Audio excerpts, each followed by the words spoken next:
Hello everyone, welcome back to our YouTube channel The Absolute Chemistry. I am अभिषेक सामल. हमने जो chapter 1 start किया था उसमें हमने 2 लेक्चर ऑलरेडी कंप्लीट कर लिया है. ये वाला हमारा 3rd लेक्चर होने वाला है उस टॉपिक का. देखो ये जो लेक्चर है ना, ये बहुत ही इंफॉर्मेटिव एज वेल एज बहुत ही कॉन्सेप्चुअल होने वाला है. और एग्ज़ाम पॉइंट ऑफ व्यू से ये वाला लेक्चर और जो नेक्स्ट लेक्चर आएगा जो कि लास्ट लेक्चर होगा इस टॉपिक का, ये 2 लेक्चर बहुत ही इंपॉर्टेंट होने वाले हैं आपके लिए. अगर एग्ज़ाम में क्वेश्चन आने का प्रोबेबिलिटी बनता है इस टॉपिक से, तो मैक्सिमम प्रोबेबिलिटी इन्हीं 2 लेक्चर में आपको बनेंगे. तो ये 2 लेक्चर अच्छे से देखना. और आज का जो लेक्चर होगा वो बहुत ही इन्फॉर्मेटिव होने वाला है, तो थोड़ा अच्छे से इसको समझना.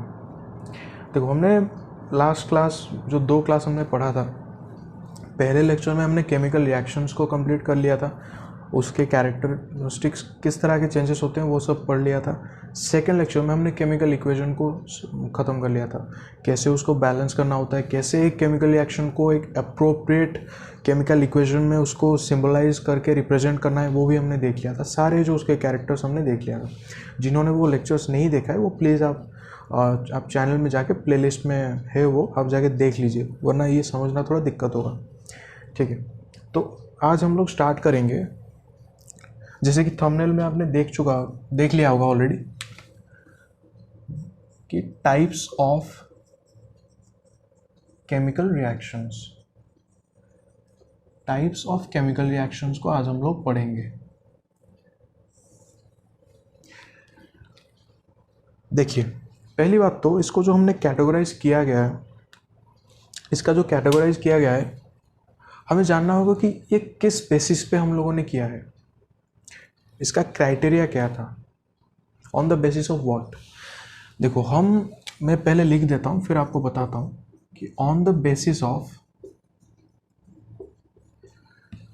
How the chemical reaction is taking place और how the change is happening, किस फॉर्मेट में हो रहा है, किस तरह से हो रहा है, उसको आप जनरलाइज हम लोगों ने कर लिया. बहुत सारे रिएक्शंस को हमने स्टडी किया, फिर हमको पता चला कि यार इनका तो मतलब जिस तरह से चेंज होता है वो एक तरह से कॉमन होता है, तो उसको हमने एक कैटेगरी में डाल दिया. फिर दूसरे कुछ रिएक्शंस को हमने देखा कि ये भी सेम तरह से प्रोसीड कर रहे हैं, उनको एक कैटेगरी में डाल दिया. तो ऑन द बेसिस ऑफ, इसीलिए मैं बोलूँगा आपको on the basis of how the change is happening, how the change is happening. ठीक है, तो इस बेसिस में हमने कितने तरह के उसका टाइप किया है. देखो एनसीईआरटी में आपको 5 तरह के रिएक्शंस मिलेंगे. पहला जो होगा 5 तरह के रिएक्शंस है, और मैं आपको बाद में 2 बताऊंगा. पहला जो रिएक्शन एनसीईआरटी के हिसाब से है वो है कॉम्बिनेशन रिएक्शन. सेकेंड जो रिएक्शन है वो है डिकम्पोजिशन, और इनको हम एक एक करके पूरा देखेंगे, डिटेल में देखेंगे. तीसरा जो रिएक्शन होगा वो होगा हमारा सिंगल डिस्प्लेसमेंट. इसको आप सिंगल डिस्प्लेसमेंट भी बोल सकते हो या फिर आप सिंपली इसको डिस्प्लेसमेंट बोल सकते हो. चौथा वाला जो रिएक्शन होगा उसको हम लोग डबल डिस्प्लेसमेंट बोलेंगे.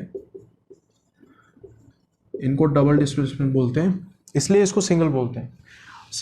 आराम से आप सिर्फ डिस्प्लेसमेंट रिएक्शन भी बोल सकते हो, लेकिन आप सिंगल बोल दोगे तो आपको कन्फ्यूजन नहीं होगा. और फिर लास्ट वाला जो है वो उसको हम बोलते हैं रिडक्शन ऑक्सीडेशन रिएक्शन,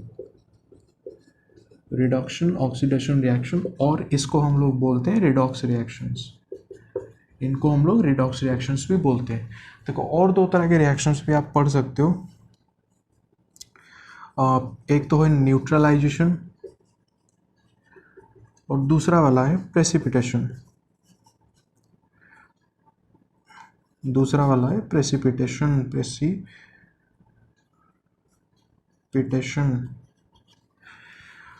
देखो ये जो 2 रिएक्शंस है ना, इनको हम जो नेक्स्ट चैप्टर जब हम पढ़ेंगे, जो एसिड बेस एंड सॉल्ट, हम इसको तब डिस्कस करेंगे. क्योंकि जो न्यूट्रलाइजेशन रिएक्शन होगा, जब एक एसिड और एक बेस के साथ रिएक्ट करेगा तभी वो न्यूट्रलाइजेशन रिएक्शन उसमें करेगा. तो उसको पढ़ने के लिए आपको एसिड बेस का थोड़ा आइडिया होना चाहिए. और प्रेसिपिटेशन भी हमने इसमें इस टॉपिक में पिछले जो 2 लेक्चर में हमने प्रेसिपिटेशन का एग्जाम्पल हमने किया है, इवन हमने कैरेक्टरिस्टिक्स ऑफ केमिकल रिएक्शन में भी प्रेसिपिटेशन को लिखा है, लेकिन हम इसको देखेंगे उसमें, क्योंकि जो प्रेसिपिटेट होता है जैसे कि मैंने बोला है कि एक्चुअली में इनसॉल्युबल सॉल्ट्स होते हैं। अगर सॉल्ट होता है तो आपको सॉल्ट के लिए थोड़ा जानना होगा कि सॉल्ट कैसे होता है, किस तरह से बिहेव करता है। तो हम नेक्स्ट चैप्टर में जो सेकेंड टॉपिक स्टार्ट होगा उसमें इन दोनों को हम देखेंगे। और बाकी जो 5 रह गए, इन दोनों को छोड़ दो, बाकी जो 5 रह गए उनको हम इस टॉपिक में देखेंगे। तो चलिए एक एक करके उनको देखते हैं। देखो बहुत ही इम्पोर्टेंट है, आपको एग्ज़ाम में बार बार क्वेश्चंस आ रहा है, एक रिएक्शन दे रहा है, आपको पूछ रहा है ये किस टाइप में जाएगा, या फिर कोई रिएक्शन के बारे में आपको पूछा है और उसमें भी एक पॉइंट आपको पूछा है 1 मार्क कि ये कौन से टाइप का रिएक्शन है आप बताओ, बैलेंस भी करना पूछ रहा है। तो ये थोड़ा इम्पोर्टेंट होगा, ध्यान से देखना इसको, ठीक है। पहला जो टाइप मैंने लिखा था उसको हम लोग स्टार्ट करते हैं, वो है combination, that is combination reactions.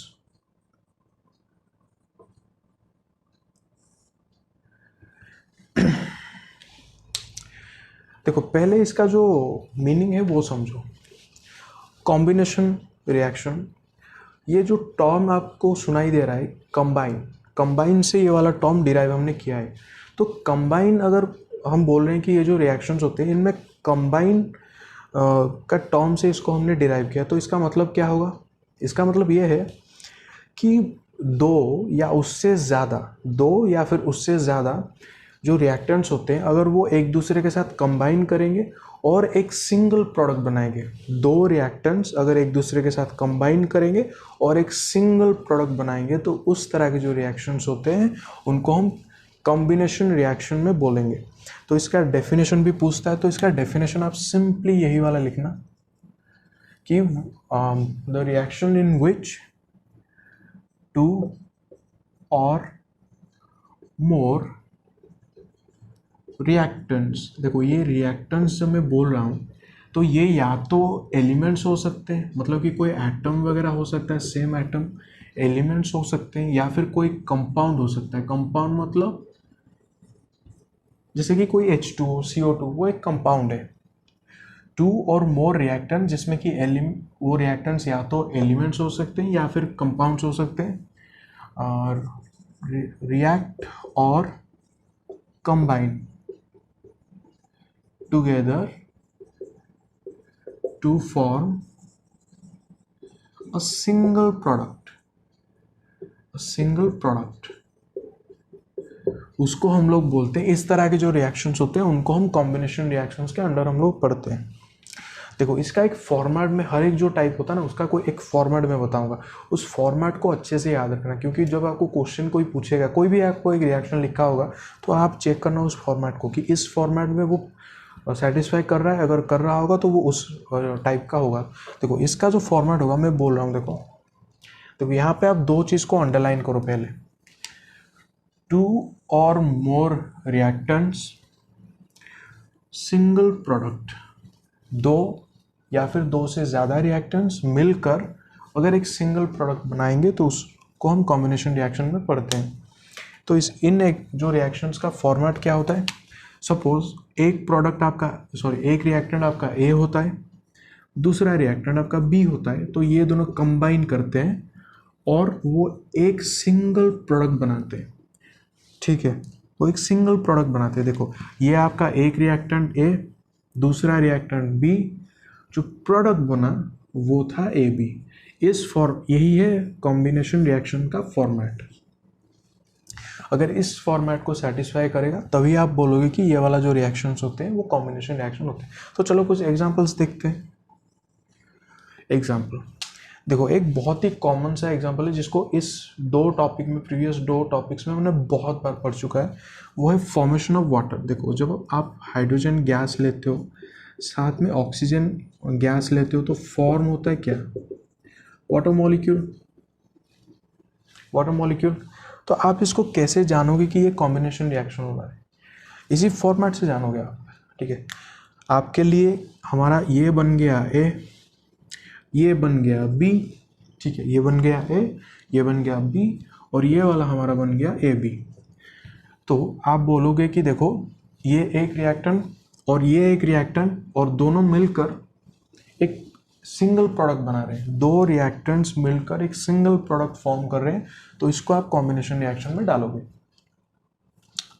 तो इसको थोड़ा सा और आगे, इसका मतलब कॉम्बिनेशन रिएक्शन को भी हम उसका भी कैटेगराइज कर सकते हैं। किस बेसिस पे हम करते हैं, देखो बहुत ही इंपॉर्टेंट वो भी होंगे, उनको आप उस तरह से याद रखना। सारे एग्जाम्पल्स को आप कैटेगराइज करके याद रखना, आपको ईजी भी होगा और थोड़ा इन डेप्थ भी समझ पाओगे। ठीक है, देखो मैं बताता हूँ आपको। मैंने यहाँ पर लिखा था जो हमारे जो रिएक्टेंट्स होते हैं, वो या तो जो हमारे रिएक्टेंट्स होते हैं वो या तो एलिमेंट्स हो सकते हैं या फिर वो लोग कंपाउंड्स हो सकते हैं, या फिर कोई कंपाउंड्स हो सकते हैं। देखो एलिमेंट की बात करोगे तो जो सिंगल एटम होता है या फिर डबल एटम जो मॉलिक्यूल बनाता है, मैं उसको रिप्रेजेंट कर रहा हूँ एलिमेंट में। जैसे कि आप हाइड्रोजन, जैसे हम वाटर का बनाए ना, तो हाइड्रोजन और ऑक्सीजन जब आप हमने लिया तो उसको आप एलिमेंट की तरह कंसिडर करना दोनों को। और कंपाउंड की बात करोगे, अगर सपोज तुम कार्बन मोनोऑक्साइड ले रहे हो या कार्बन डाइऑक्साइड ले रहे हो, वो एक कंपाउंड होगा, उसमें दो अलग तरह के एटम्स होते हैं। तो जो हमारे रिएक्टेंट्स होते हैं, मैंने बोला कि वो इधर वो एलिमेंट्स हो सकते हैं या फिर वो कंपाउंड्स हो सकते हैं। तो अगर इनमें हम लोगों ने प्रोबेबिलिटी वगैरह तुम लोग पढ़े होंगे, इन दोनों को मिलाकर हम कितने तरह के कॉम्बिनेशन बना सकते हैं। या तो जो हमारे जो रिएक्टेंट्स का जो टाइप होगा वो किस तरह से होता है, या तो दो एलिमेंट्स एक दूसरे के साथ रिएक्ट कर सकते हैं, ठीक है, या तो दो एलिमेंट्स एक दूसरे के साथ रिएक्शन कर सकते हैं। मैं इसको इस तरह से रिप्रेजेंट कर देता हूँ, आपको और भी इजी हो जाएगा। देखो, या तो टू एलिमेंट्स, दोनों के दोनों जो रिएक्टेंट्स होते हैं वो या तो एलिमेंट्स होंगे या फिर टू कंपाउंड्स होंगे या फिर one element plus one compound. तीन तरह से हम इसको डिवाइड कर सकते हैं, या तो टू कंपाउंड्स, या तो टू एलिमेंट्स, या फिर वन एलिमेंट वन कंपाउंड। ठीक है, तो अभी हम लोग चलो देखते हैं कि पहले हम एग्जांपल्स की बात करेंगे।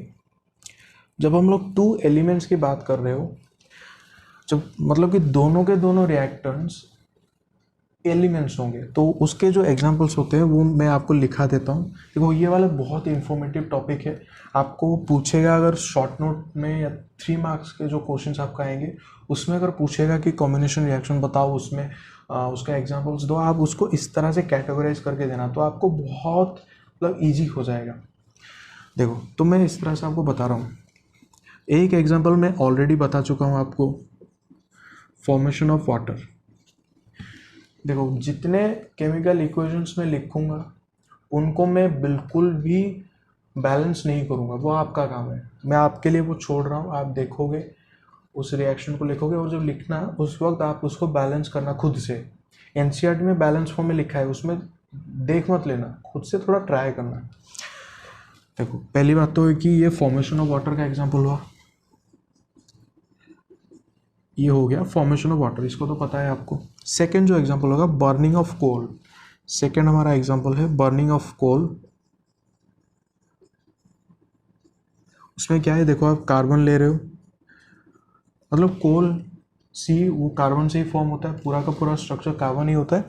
तो कार्बन प्लस ऑक्सीजन में आप उसको जलाओगे, वो बनेगा CO2 गैस। पहली बात देखो कि ये कॉम्बिनेशन रिएक्शन है कि नहीं। ए बी फॉर्मेट को सेटिस्फाई कर रहा है, तो ये सब के सब कॉम्बिनेशन रिएक्शंस के एग्जांपल होते हैं। और यहाँ पर हम बोल रहे हैं कि दोनों को दोनों जो रिएक्टेंट्स होते हैं वो टू एलिमेंट्स होते हैं, दोनों के दोनों एलिमेंट्स होते हैं। तो यहाँ पर देखो हाइड्रोजन एक एलिमेंट, ऑक्सीजन एक एलिमेंट, यहाँ पर देखो कार्बन एक एलिमेंट, ऑक्सीजन एक एलिमेंट। ठीक है, तो यहाँ पर आप देख सकते हो फिर और भी एग्जांपल, अरे और भी तो जो हमने एक एग्जांपल देखा था मैग्नीशियम, जो बर्निंग ऑफ मैग्नीशियम रिबन था, मैग्नीशियम सॉलिड ऑक्सीजन गैस, उसको आप मैग्नीशियम ऑक्साइड जो आप बना रहे थे सॉलिड, ये भी एक एग्जांपल हो सकता है।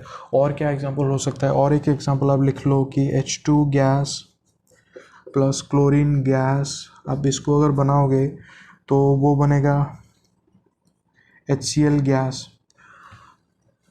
4 एग्जांपल्स मैं दे रहा हूँ, अगर आपको और भी, चलो और एक एग्जांपल लिख लो, क्यों नहीं लिखोगे। Nitrogen gas plus hydrogen gas form करेगा एमोनिया, ठीक है, एमोनिया भी फॉर्मेशन होता है। 5 एग्जांपल्स मैंने दे दिया है, ये वाला फॉर्मेशन ऑफ वाटर का, ये वाला हमारा बर्निंग ऑफ कोल, ये वाला तो हमने ऑलरेडी देखा था मैग्नीशियम ऑक्साइड, जो पहला जो एक्टिविटी था बर्निंग ऑफ मैग्नीशियम रिबन, ये वाला HCl फॉर्म होता है और इसमें एमोनिया फॉर्म होता है। इसको आप थोड़ा बैलेंस करना, सारे के सारे एग्जांपल्स को बैलेंस करना खुद से, मैं नहीं करूँगा, उसको आप खुद करना। अब चलते हैं हम लोग 2 कंपाउंड्स में।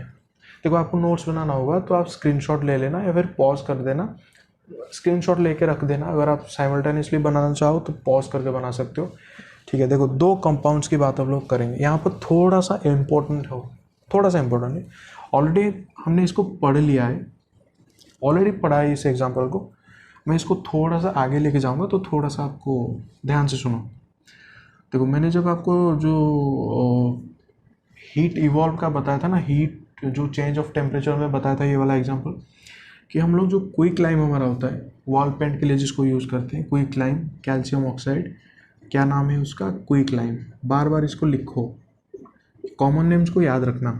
जब हम इसको वाटर में डालते थे ना, तो आपको पता है कि वो कैल्शियम हाइड्रोक्साइड फॉर्म करता था, ठीक है, इसको हम बोलते थे स्लैग लाइम, इसको हम बोलते थे स्लैग लाइम। और साथ साथ कुछ एनर्जी रिलीज होता था, कुछ एनर्जी यहाँ पर रिलीज होता था, ठीक है, एनर्जी रिलीज होता था। तो देखो ये वाला कॉम्बिनेशन रिएक्शन होगा कि नहीं हमारे लिए, ये हमारा A बन गया, फॉर्मेट में डाल के देखना, ये हमारा A बन गया, ये हमारा B बन गया, दोनों मिलकर AB बना रहे हैं। तो ये भी एक एग्जाम्पल है। देखो यहाँ पर आपका NCERT में एक यहाँ पर थोड़ा सा एक मतलब दिया है, क्या पता है, एक एक्टिविटी दिया है, देखो इसको थोड़ा समझो। वो बोल रहा है कि इसको जब हम लोग वॉल में लगा देते, पेंट कर देते, जब इसको लगाते हैं ना हम लोग वॉल में, जब इसको आप देखो, अगर आप देखे होंगे इसको तो समझ जाओगे, लेकिन अगर नहीं देखे हो मैं आपको बता रहा हूँ क्या होता है। हम इसको मिला दिए, हीट इवॉल्व हुआ, फिर इसको ब्रश में लेके हम लोग वॉल पे पेंट करते हैं, तो वो सूखने के लिए 2-3 दिन लगता है।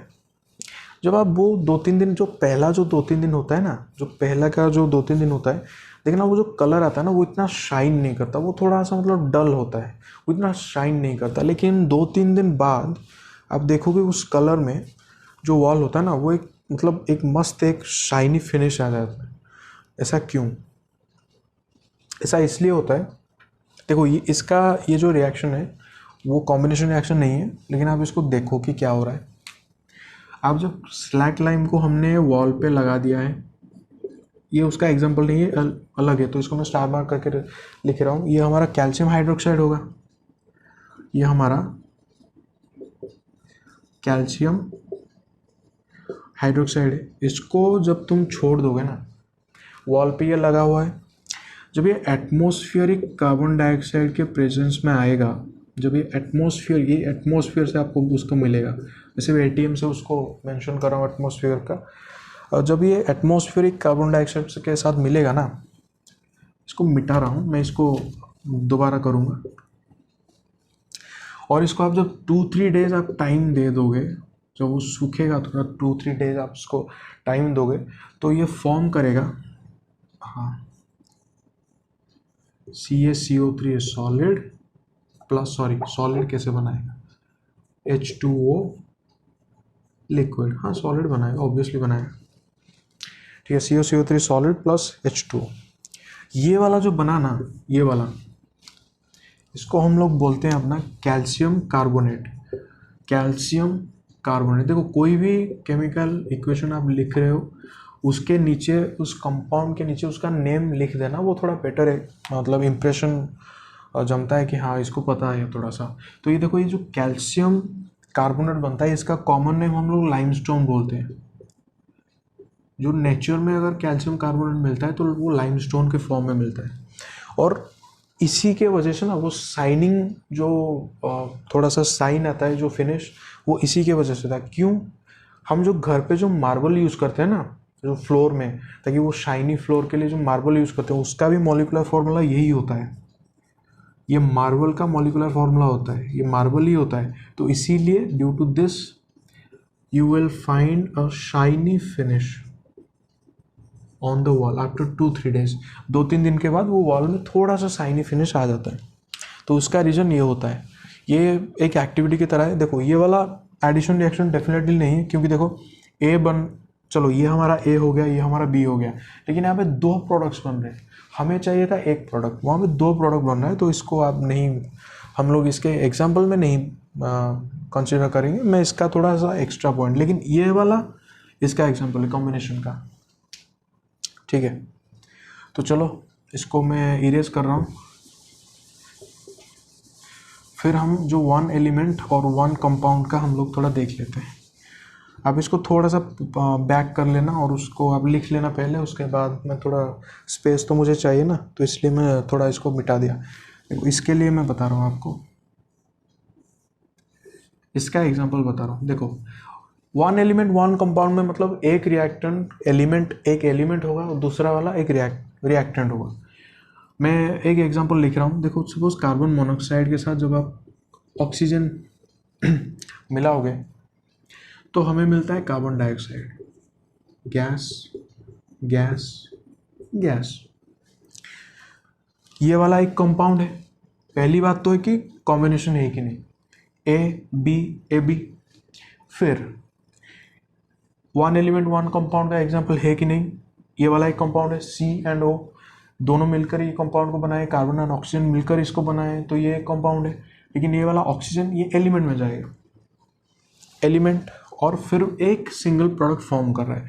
तो ये कॉम्बिनेशन रिएक्शन का एग्जांपल है, और उसमें भी अगर उसको कैटेगराइज करोगे तो 1 एलिमेंट 1 कंपाउंड वाला रिएक्शन ये होगा। और एक रिएक्शन भी आप ले सकते हो, और सल्फर डाइऑक्साइड को अगर आप गैस को आप उसको भी ऑक्सीजन के साथ ट्रीट करोगे तो आपको मिलेगा सल्फर ट्राइऑक्साइड गैस। ये भी कॉम्बिनेशन रिएक्शन है, ए बी, और 1 एलिमेंट ये वाला, कंपाउंड ये वाला। तो कॉम्बिनेशन रिएक्शन के एग्जांपल्स को मैंने कैटेगराइज कर दिया, आप उसको उसी हिसाब से याद रखना। उसको जितना आप अच्छे से लिखोगे आपको उतना अच्छा मार्क मिलेगा। तो थोड़ा सा ध्यान में रखना, इस तरह से उनको थोड़ा कैटेगराइज करके याद रखना। बहुत ज़्यादा अगर आप उसको मतलब सबको मिला दोगे तो याद रखने में थोड़ा सा दिक्कत होगा। ठीक है, तो कॉम्बिनेशन रिएक्शंस के बारे में इतना ही बोलना था मुझे, ज़्यादा कुछ तो इसमें था नहीं। लेकिन इसके बाद वाला जो रिएक्शन है ना उसको हम लोग देखेंगे, वो थोड़ा इम्पोर्टेंट है, बहुत ही ज़्यादा इम्पोर्टेंट है वो। उसको थोड़ा समझो अभी, मतलब थोड़ा आपका दिमाग का वार्म अप हो गया, थोड़ा इजी चीज़ पढ़ के। अभी बहुत ही ज़्यादा कॉन्सेप्चुअल चीज़ों को हम लोग देखेंगे, तो इसको थोड़ा ध्यान से देखो।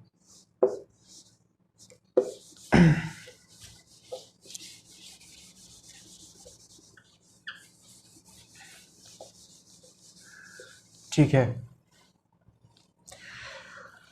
सेकेंड जो टाइप था हमारा, जो सेकेंड टाइप है हमने कैटेगराइज किया था। पहले तो कॉम्बिनेशन हमने खत्म कर दिया, अभी हम देखेंगे डिकम्पोजिशन रिएक्शन को। डिकम्पोजिशन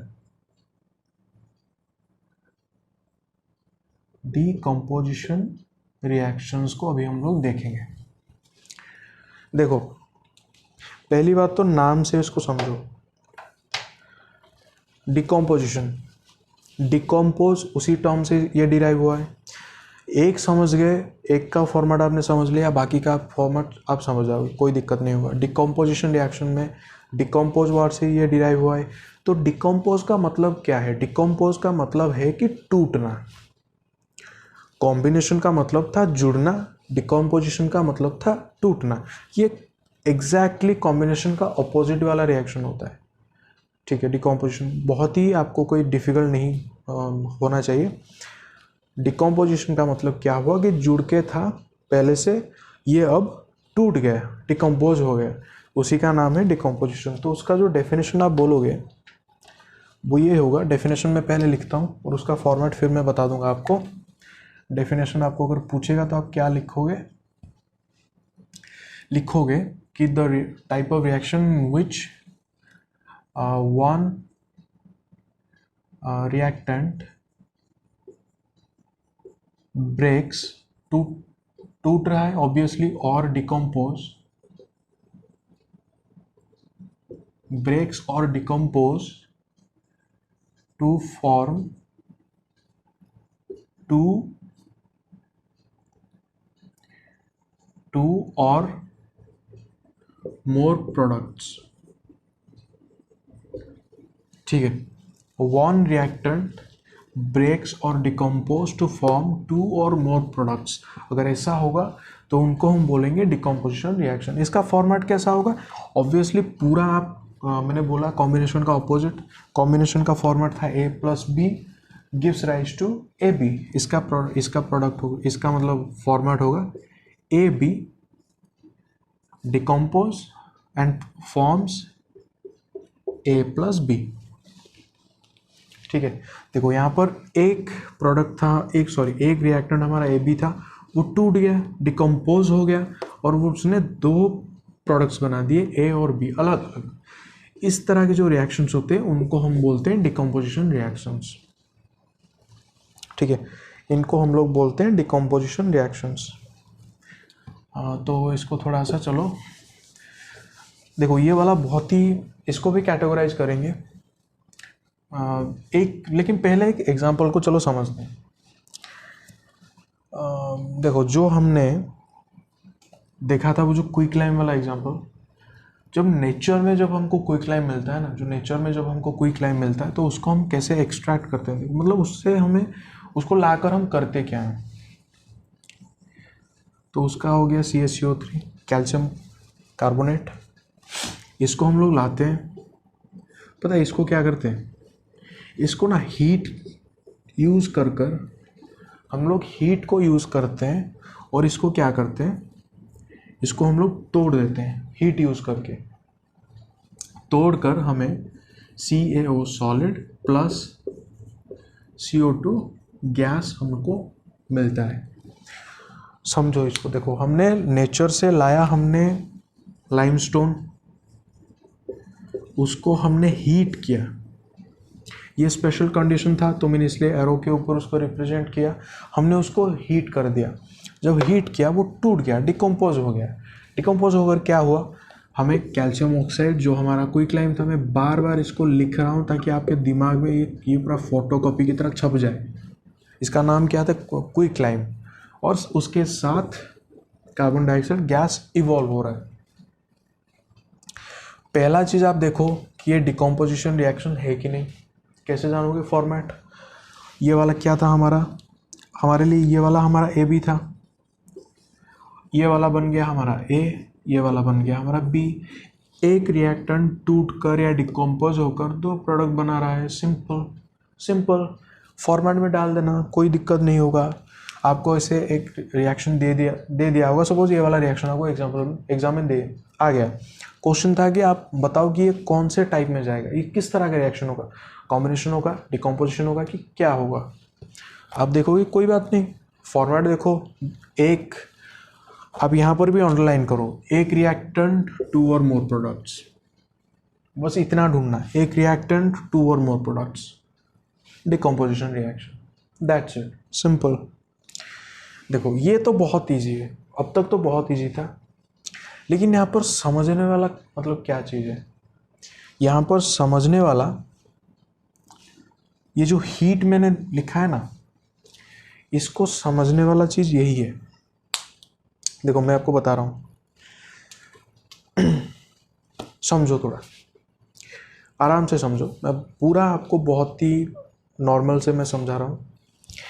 CaCO3 कैल्शियम कार्बोनेट, वो हमें नेचर में मिलता है, तो ये डेफिनेटली उसका सबसे स्टेबल फॉर्म होगा, वो स्टेबल होकर अपने आप वो खुश है, वो स्टेबल होकर खुश है, हमने उसको नेचर से वो नेचर में अगर पड़ा हुआ है तो वो आराम से स्टेबल होके वो ऑलरेडी है वहाँ पर, हम उसको एक्सट्रैक्ट करके लाए।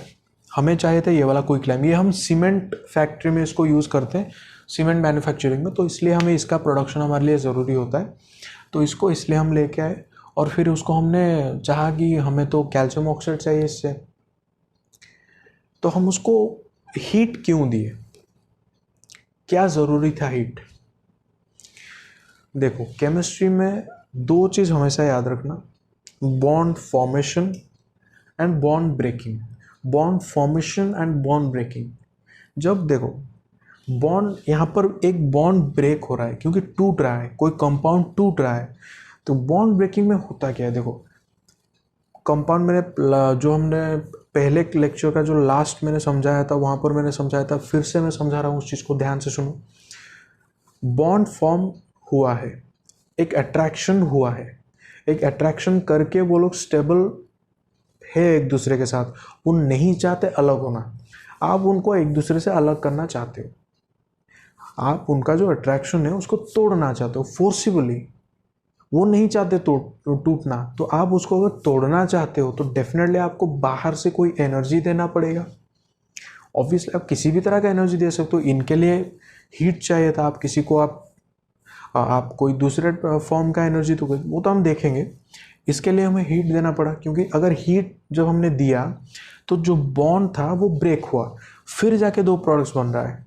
और जितने भी डिकम्पोजिशन रिएक्शंस होते हैं ना, जितने भी डिकम्पोजिशन रिएक्शन होते हैं, वो आपको वहाँ पर एनर्जी प्रोवाइड करना होगा बाहर से, क्योंकि वो पहले से बॉन्ड बनाकर स्टेबल होते हैं। वो सिंगल रिएक्टेंट जो होता है ना अपना, वो ऑलरेडी स्टेबल है, वो बॉन्ड बना के अट्रैक्शन करके वो ऑलरेडी स्टेबल है, वो नहीं चाहता टूटना, आप उसको तोड़ना चाहते हो, आप उसको फोर्सिबली तोड़ना चाहते हो, तो उसको तोड़ने के लिए आपको बाहर से कोई एनर्जी प्रोवाइड करना पड़ेगा। फोर्सिबली आप उसको तोड़ोगे, उसके लिए एनर्जी आपको प्रोवाइड करना होगा बॉन्ड ब्रेकिंग के लिए।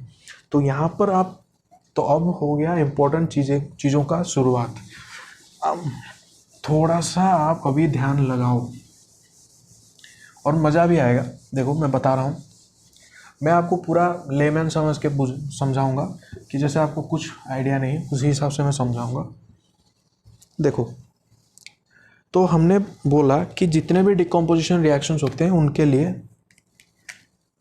एनर्जी देना ज़रूरी होता है, एनर्जी रिक्वायर्ड होता है। एनर्जी रिक्वायर्ड मैं लिख रहा हूँ, एनर्जी की ज़रूरत होती है, और जिनमें एनर्जी की ज़रूरत होती है उनको हम क्या बोलते हैं, कौन सा रिएक्शन होता है, एंडोथर्मिक रिएक्शंस बोलते हैं उनको हम लोग एंडोथर्मिक रिएक्शंस बोलते हैं। ये इंपॉर्टेंट है, ठीक है। एंडोथर्मिक समझो, एंडो मतलब इन, थर्मिक मतलब एनर्जी, जिसकी ज़रूरत मतलब एनर्जी का ज़रूरत होता है, हमको एनर्जी बाहर से प्रोवाइड करना पड़ता है, इसलिए उसको एंडोथर्मिक रिएक्शन बोलते हैं। देखो जो एंडोथर्मिक रिएक्शंस होते हैं, जब हम उसको एनर्जी देंगे, हम एनर्जी को किसी भी फॉर्म में दे सकते हैं, हमारी मर्जी, हमको कोई एक्सटर्नल एनर्जी हमें देना है, हम किसी भी फॉर्म में दे सकते हैं। या तो हम तीन तरह के मोस्टली फॉर्म में इसको देते हैं, तीन तरह के जो फॉर्म ऑफ एनर्जी को हम देखेंगे। तो ये जो जिसके लिए एनर्जी रिक्वायरमेंट होता है ना, उसको हम किस किस टाइप में देते हैं। देखो मैं तीन तरह का आपको बोल रहा हूँ।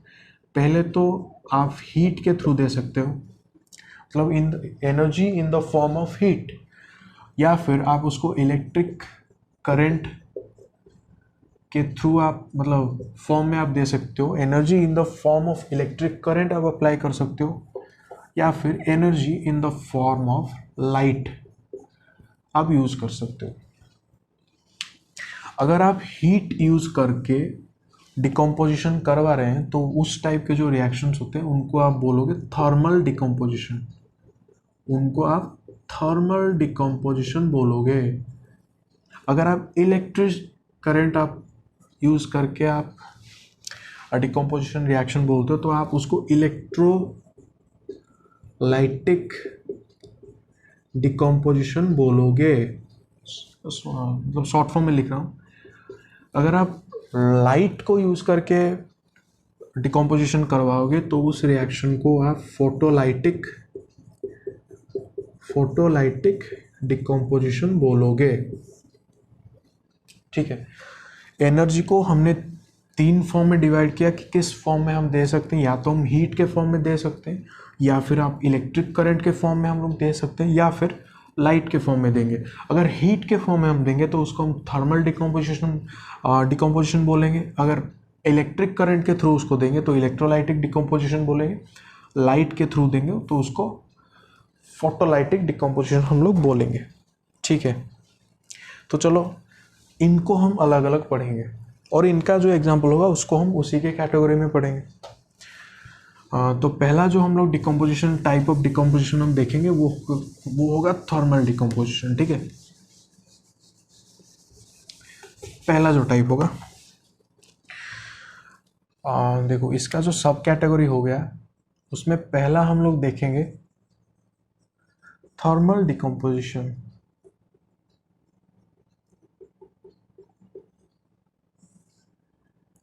तो एनर्जी किस फॉर्म में हमने यहां पर यूज किया? Energy in the form of heat. Energy in the form of heat, हमने उस तरह से उसको यूज किया। देखो इसमें डायरेक्ट हम एग्जांपल्स की बात करेंगे जो कि आपके एनसीईआरटी में गिवन है, और उसमें इसको समझ जाएंगे कि कैसे हीट इसको डिकम्पोज कर रहा है, कैसे कोई कंपाउंड डिकम्पोज हो रहा है हीट के थ्रू। पहला जो एग्जांपल होगा ना हमारा थर्मल डिकम्पोजिशन का, पहला जो एग्जांपल वो होगा फेरस सल्फेट का। ठीक है, पहला जो example 1, thermal decomposition of ferrous sulphate. Thermal decomposition of ferrous sulphate. देखो जो फेरस सल्फेट होता है वो किस फॉर्म में रहता है? Fe2SO4 और उसके साथ ना 7 वाटर मॉलिक्यूल्स अटैच होकर रहते हैं। Fe2SO4 7 वाटर मॉलिक्यूल्स उसमें अटैच होकर रहते हैं, जो एटमॉस्फेयर से वो वाटर मॉलिक्यूल उसके साथ एक फेरस सल्फेट मॉलिक्यूल के अराउंड 7 वाटर मॉलिक्यूल जाके चिपक के रहते हैं। और इसका जो कलर होता है, क्योंकि ये जो वाटर मॉलिक्यूल चिपक के रहते हैं तो इसका जो कलर होता है वो होता है ग्रीन। इसका कलर ग्रीन दिखता है। और इसका ना जो कॉमन नेम होता है ना, इसको हम लोग बोलते हैं ग्रीन विट्रोल। याद रखना, ये वाला बहुत इंपॉर्टेंट है, याद रख लेना, ग्रीन विट्रोल। देखो आप क्या करो, आप इसको क्या करो ना, आप इसको हीट प्रोवाइड करो, इसमें हीट दो। देखो हीट का ना हम लोग एक शॉर्ट फॉर्म में उसको हीट को रिप्रेजेंट करते हैं, वो है ऐसे ट्रायंगल। अगर ट्रायंगल आपको दिखाई देगा तो इसका मतलब कि वो वहाँ पर हमने हीट यूज़ किया है। हम उसको शॉर्ट फॉर्म में दे देते हैं। इतना हीट लिखना हमें बहुत ही मुश्किल होगा, बहुत लेजी लोग हैं ना हम, हर चीज़ का हमारे पास सिंबल वगैरह हम लोग बना देते हैं। तो देखो यहाँ पर क्या होगा ना, जब आप हीट प्रोवाइड करोगे तो ये जो 7 जो वाटर मॉलिक्यूल्स होते हैं वो इससे अलग हो जाएंगे, और जब अलग हो जाएंगे वो पहला तो ऐसा होगा कि Fe2SO4 और ये जो 7 वाटर मॉलिक्यूल्स हैं वो अलग हो गए। देखो पहले कॉम्बिनेशन रिएक्शन है कि नहीं? ऑब्वियसली है। आपका ये वाला हमारा AB हो गया, पूरा का पूरा एक कंपाउंड था, ये टूटा, हीट के थ्रू थर्मल डिकम्पोजिशन हुआ, 2 प्रोडक्ट्स में फॉर्म हुआ, Fe2SO4 और 7 वाटर मॉलिक्यूल्स। ठीक है, तो इसका जो अगर आप देखोगे तो ये वाला तो सॉलिड होगा और ये वाला तो आपका हीट मतलब गैस वेपराइज हो जाएगा। अगर आप हीट उसको प्रोवाइड करोगे तो वाटर तो वेपराइज हो जाएगा। इसको ग्रीन, देखो ये वाला इंपॉर्टेंट है, इसको आप अच्छे से नोट करो। इसको ग्रीन विट्रोल बोलते हैं क्योंकि इसका कलर ग्रीन होता है। फिर देखो क्या होता है ना, इस रिएक्शन को आप करोगे कैसे? पहली बात तो आप इस रिएक्शन को करोगे कैसे? थर्मल डिकम्पोजिशन आप एक क्या करो, पहले ड्राई टेस्ट ट्यूब ले लो। लैब में टेस्ट ट्यूब होता है, उसको आप पहले लेके आप उसको ड्राई करना, जो भी उसके अंदर जो वाटर मॉलिक्यूल्स होगा उसको पहले इवापोरेट कर देना। फिर क्या करना, ये जो ग्रीन विट्रोल जो सैंपल होगा उसको उसमें डाल देना और उसको किसी एक टोंग जो हमारा टेस्ट ट्यूब होल्डर होता है उसमें लेकर तुम ऐसे बर्नर में उसको दिखाना। तो जब दिखाओगे तो देखना, पहले ऑब्वियसली ये ग्रीन कलर का होगा लैब में, वो तुम डाल दिए उसमें, उसको दिखाना, कुछ देर दिखाना, देखना कुछ देर बाद क्या होगा ना, आपको दिखेगा कि जो ग्रीन कलर था वो धीरे धीरे ना एक रेडिश ब्राउन कलर में कन्वर्ट हो जाएगा। ठीक है, एक रेडिश ब्राउन कलर में वो कन्वर्ट हो जाएगा। और एक सल्फर का जो एक बर्निंग स्मेल होता है ना, सल्फर का एक अलग ही कैरेक्टरिस्टिक स्मेल होता है। वो अच्छा स्मेल इतना नहीं होता, एक कैरेक्टरिस्टिक स्मेल होता है जो कि आप अगर किसी हॉट स्प्रिंग में आप गए होंगे, बहुत सारे ऐसे इंडिया में तो बहुत सारे हॉट स्प्रिंग्स होंगे, अगर आप वहाँ पे गए, कहीं पे कभी घूमने गए होंगे, तो आप उस स्मेल के साथ थोड़ा, आपको पता होगा वो स्मेल, वो कैरेक्टरिस्टिक स्मेल आपको थोड़ा फील होगा। वो क्यों होता है, ऐसा क्यों होता है, कलर चेंज क्यों होगा? देखो, पहले तो इतना आप हीट करो उसको, थोड़ा सा जब हीट होगा वो वाटर निकल जाएगा, तो बच जाएगा। तो उस टेस्ट ट्यूब में क्या बचेगा? सिर्फ ये वाला बचेगा,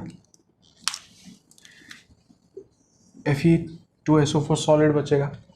फिर क्या करो आप, Fe2SO4 सॉलिड को ना अब फर्दर हीट करो, और उसको हीट करो, और उसको हीट करो।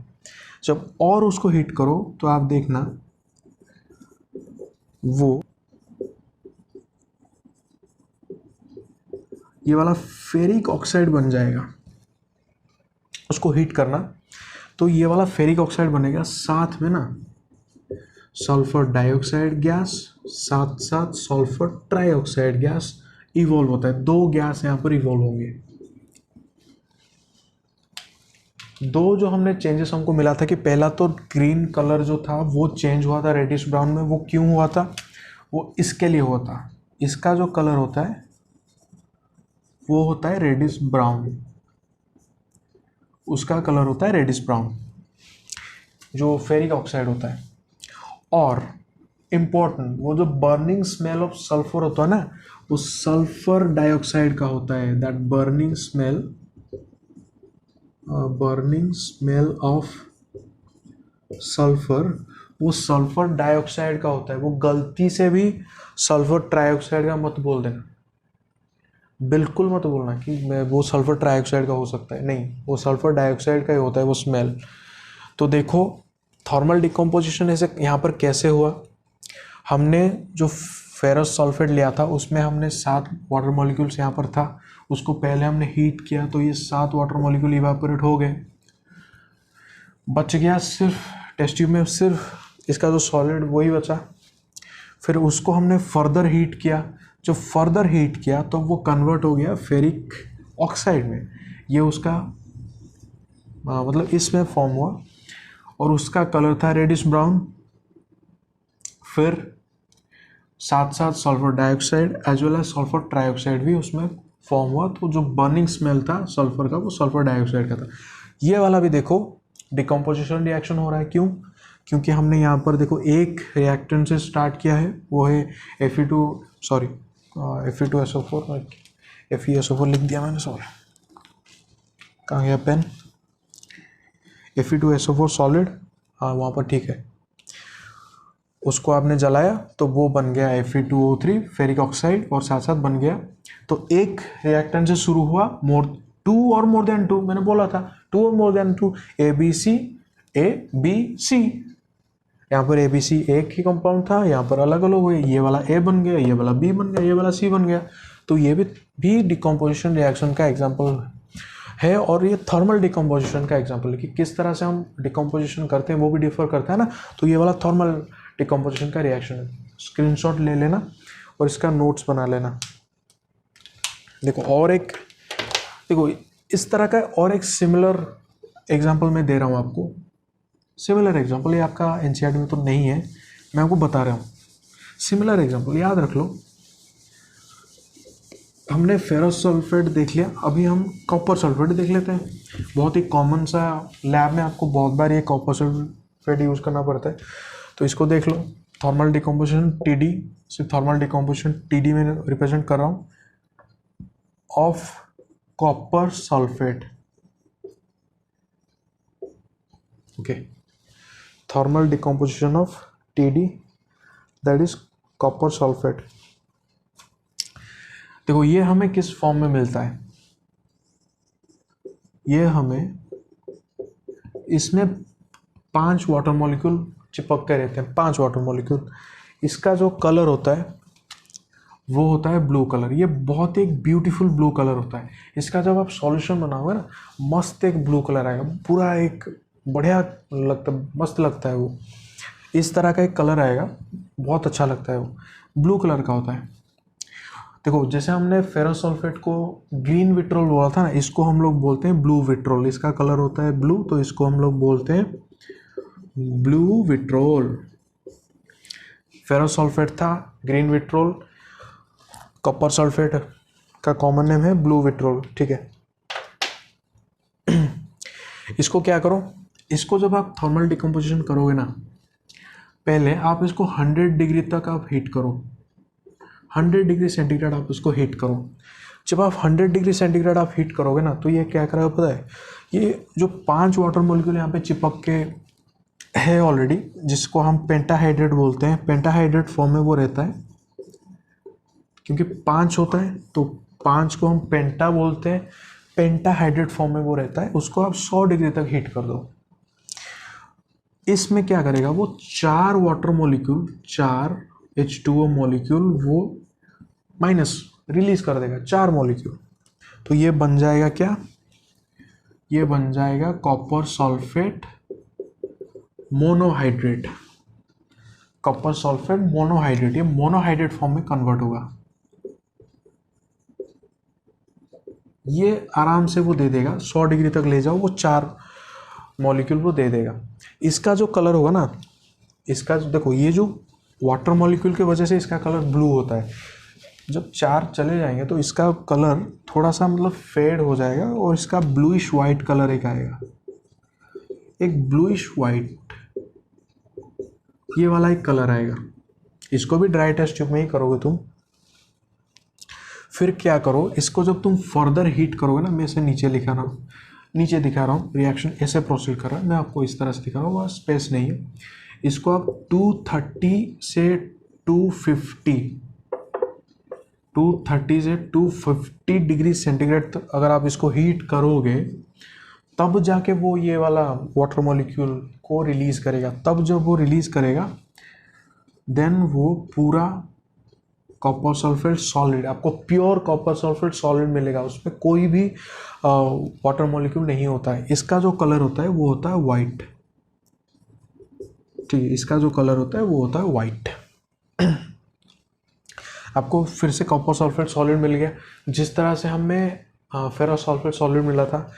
फिर आप इसको टेस्ट ट्यूब में, यही वाला बच गया वाइट कलर का एक सॉलिड, उसको आप फिर से फर्दर हीट करो, ठीक है, उसको आप फिर से फर्दर हीट करो। स्क्रीनशॉट लेना, नोट्स बनाना, ठीक है। कॉपर सल्फेट में यहाँ पर बस कॉपर सल्फेट से वाटर को मिटा दिया। फिर आप उसको ग्रेजुअल हीट करो, कॉपर सल्फेट सॉलिड, फिर से आप उसको हीट करो। यहाँ पर क्या मिलेगा, copper oxide plus sulphur dioxide and oxygen gas, ये तीनों के तीनों आपको गैस में मिलेंगे। गैस गैस गैस, ये वाला सॉलिड।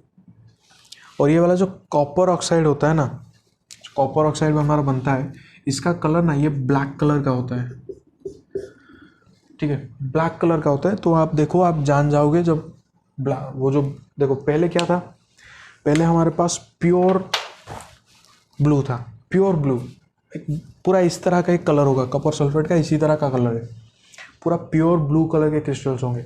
आप उसको लेके गए, हीट कर दिया, 100 डिग्री तक लेके गए, फिर देखोगे वो थोड़ा सा ब्लूइश वाइट, थोड़ा सा कम उसका कलर, ब्लू कलर थोड़ा सा उसमें कम होगा, थोड़ा वाइट कलर का ज़्यादा उसमें आएगा। फिर क्या करो, उसको 230 से 250, 230 टू 250 डिग्री सेंटीग्रेड पे उसको हीट करो। वो पूरा का वो जो लास्ट जो वाटर मॉलिक्यूल है वो भी दे देगा, मोनोहाइड्रेट फॉर्म जो था उसका वो भी वो लूज कर देगा, और प्योर आपको कॉपर सल्फेट सॉलिड मिलेगा, और जिसका कलर होता है वाइट, जिसका कलर होता है वाइट।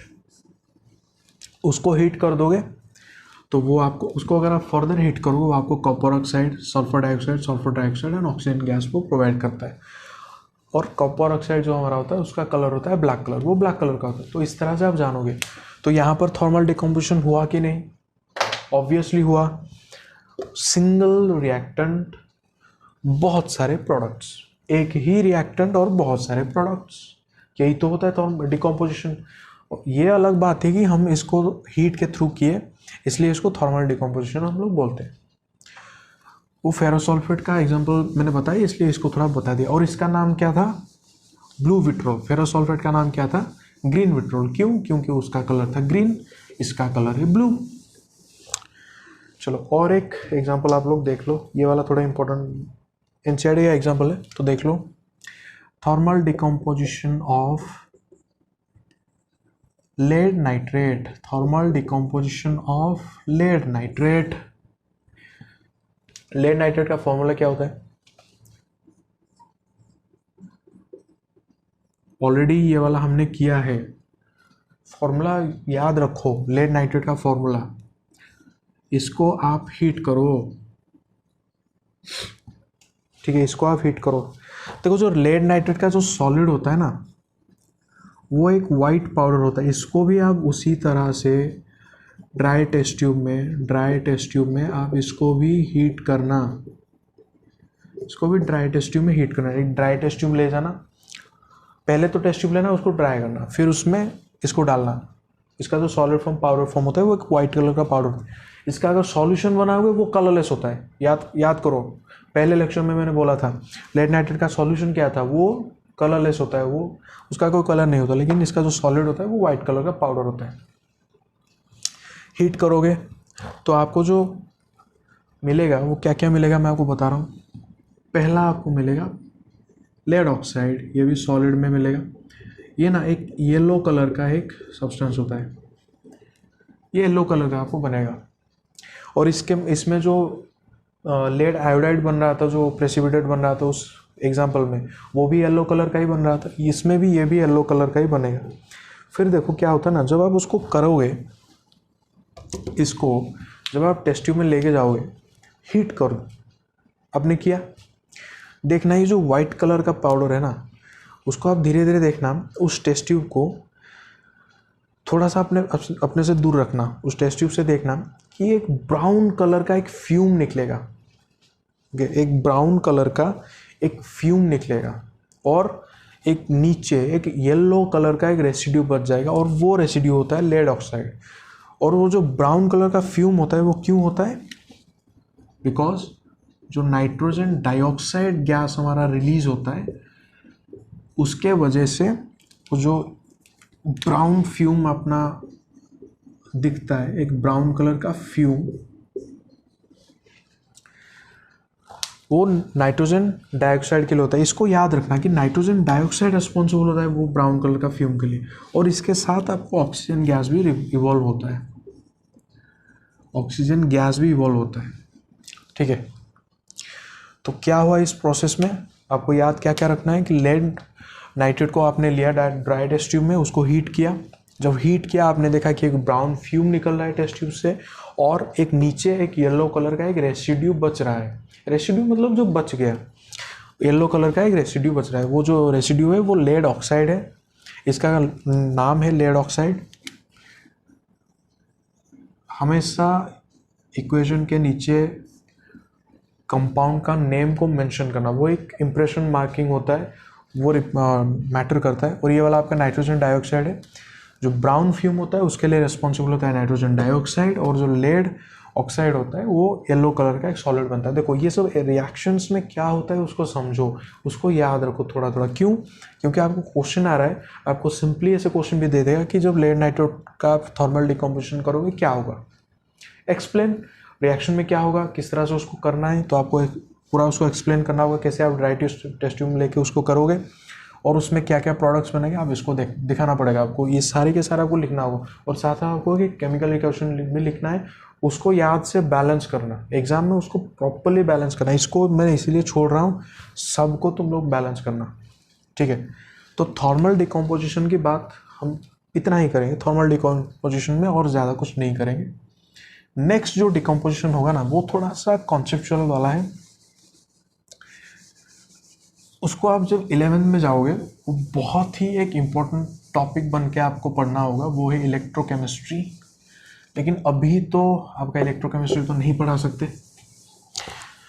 अभी जितना कम में आप उस फेनोमेनन को मैं एक्सप्लेन करूँगा, कर सकता हूँ मैं, उतना मैं करूँगा।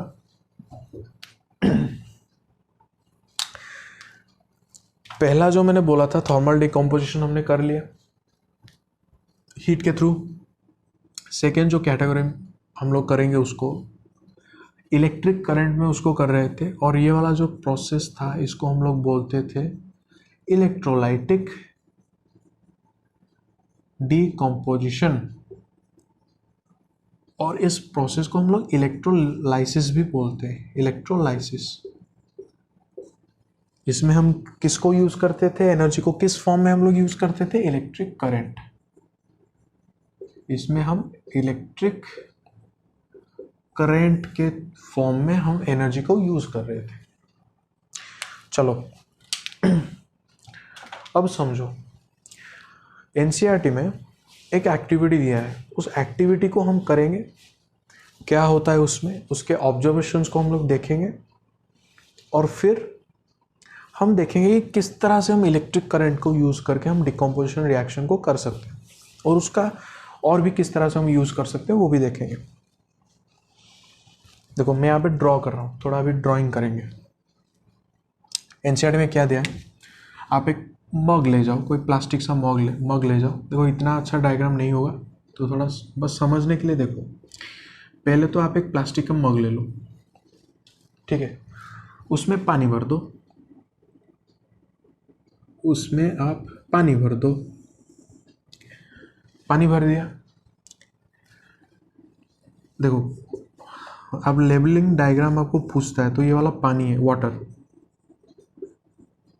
देखो H2O मॉलिक्यूल होगा, उसके साथ आप बस थोड़ा सा few drops of sulphuric acid, few drops आप उसमें ऐड कर देना बेटर कंडक्टिविटी के लिए।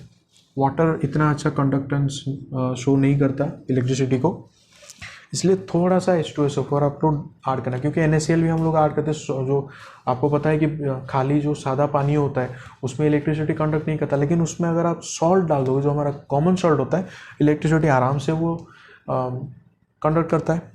तो इसलिए हम यहाँ पर थोड़ा सा सल्फ्यूरिक एसिड को ले लेंगे।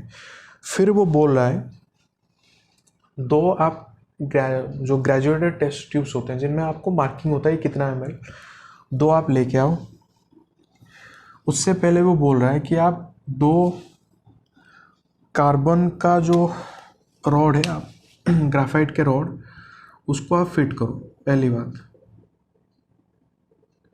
तो किस तरह से इसको वो कर रहा है, चलो मैं पहले ड्रॉ कर रहा हूँ, मैं फिर से इसको एक्सप्लेन करूँगा, डोंट वरी अगर अभी समझ नहीं पा रहा हूँ, क्योंकि मैं भी थोड़ा ड्राइंग के लिए थोड़ा वरीड हूँ। समझा दूंगा, पहले ड्राइंग कर लूँ।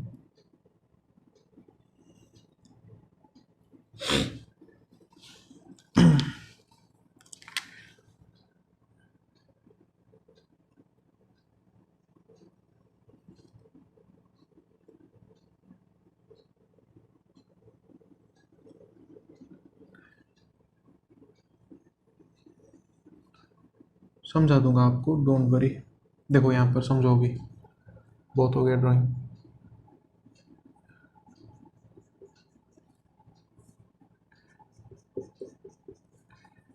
देखो वो क्या बोल रहा है,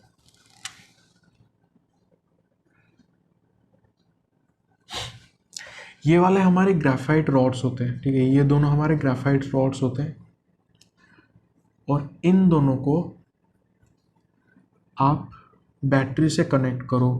एक 6 वोल्ट का बैटरी आपको बोल रहा है, आप जितना आपकी मर्जी, 6 वोल्ट में काम आपका बन जाएगा। 6 वोल्ट 12 वोल्ट आपकी मर्जी।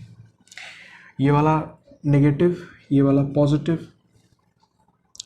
देखो समझो इसको, बोल क्या रहा है, वो इस एक्सपेरिमेंट का सेटअप कैसे बना रहा है। वो बोल रहा है कि एक मग ले जाओ प्लास्टिक का, उसमें पानी भर दो, उसमें थोड़ा सा H2SO4 या जो सल्फ्यूरिक एसिड है उसको डाल दो। फिर क्या करो, दो ग्रेजुएटेड टेस्ट ट्यूब ले लाओ। ये दोनों ग्रेजुएटेड टेस्ट ट्यूब्स हैं, इनमें मार्किंग्स हैं, ठीक है। आप उनमें क्या करो, पानी भर के उनको क्या करो, आप ये जो रॉड्स है ना उसमें ऐसे लगा दो, उल्टा करके। इसका ओपनिंग इस तरफ था और इस ओपनिंग पे उस कॉर्क लगा दो, और ये जो सेटअप है ये जो रॉड है ना उसको आप ऐसे थोड़ा सा बाहर निकाल के उसको बैटरी के साथ आप कनेक्ट करो। इतना है उसका सेटअप। इसके अंदर भी पानी है, ठीक है। सपोज इस लेवल में पहले पानी था दोनों के अंदर। अब टेस्ट ट्यूब में भी थोड़ा पानी लेना, उसको वैसे उल्टा करके लगा देना, ठीक है। फिर देखो क्या होगा। कुछ देर आप जब देखोगे, दो आपको ऑब्जर्वेशन मिलेंगे।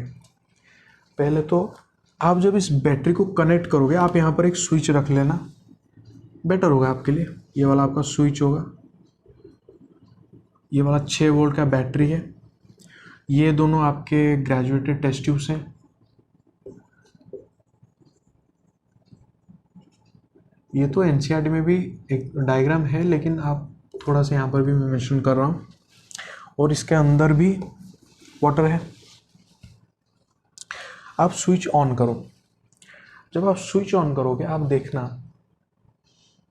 पहली बात तो लगेगा आपको कि ये जो कार्बन के रॉड्स है ना, उनमें से बबल्स फॉर्म हो रहा है। कोई गैस का बबल फॉर्म हो रहा है, कोई गैस का रिलीज हो रहा है।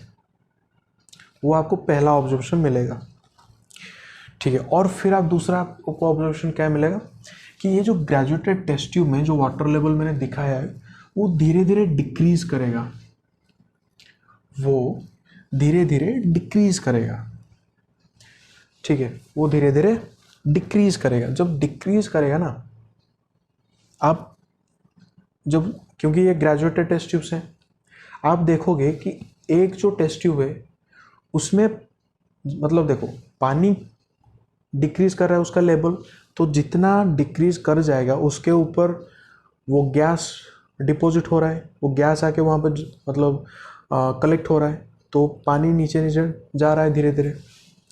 तो आप नोटिस करना, जो ग्रेजुएटेड ऑलरेडी होगा तो आप जान ले, जितना डिक्रीज कर रहा है ना, एक में देखना, दोनों में डिक्रीज होगा। एक टेस्ट ट्यूब में आप देखना पानी ज़्यादा डिक्रीज हो रहा है, एक में थोड़ा कम डिक्रीज हो रहा है। जिसमें ज़्यादा डिक्रीज हो गया उसमें ज़्यादा गैस फॉर्म हो रहा है, जिसमें कम डिक्रीज हुआ उसमें कम गैस फॉर्म हो रहा है। अगर आप उसका जो वैल्यू को आप ग्रेजुएटेड टेस्ट ट्यूब में आप देखोगे कितना ml उसका कम हुआ है दोनों का, तो कंपेयर करोगे तो आप देखोगे जो गैस का फॉर्मेशन होगा ना, एक में exactly double amount of gas deposit हो रहा है, मतलब फॉर्म हो रहा है। क्यों? क्योंकि उसमें एग्जैक्टली डबल अमाउंट ऑफ पानी कम हो गया है, तो गैस उसमें डबल अमाउंट ऑफ, उस दूसरे वाले से उसमें डबल अमाउंट ऑफ गैस ज़्यादा उसमें फॉर्म हो रहा है। ये आप ऑब्जर्वेशन देखोगे, इतना आप देखोगे। क्या देखोगे?